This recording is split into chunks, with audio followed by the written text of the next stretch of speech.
Welcome to this video in which you will learn about how to begin work emails. After the greeting, we begin writing the first line or first paragraph of the email. Always open your email with a polite and friendly line. Depending on the situation, you can begin with, "Thank you for your response," or "Thank you for contacting me," or "I hope you're doing well." Using one quick polite sentence before getting to the point is always good. The next thing you must do is ask yourself, why am I writing this email?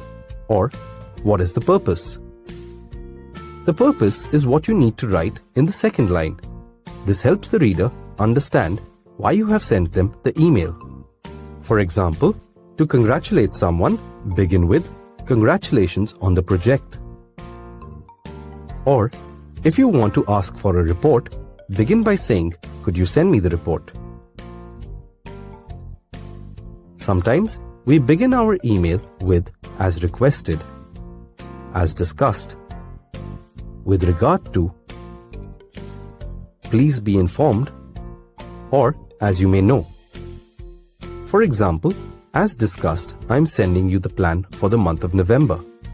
The reader and you both know that you have spoken about it earlier, so you can avoid writing "as discussed." These extra words do not add any value to the email. Remember, the first paragraph should begin with a polite line followed by the purpose of the email. For example, "I hope you are doing well. I'm sending the presentation." Or, "Thank you for connecting with me. Here is the company presentation I was talking about." Or, "I hope you had a great weekend. Here is the company presentation."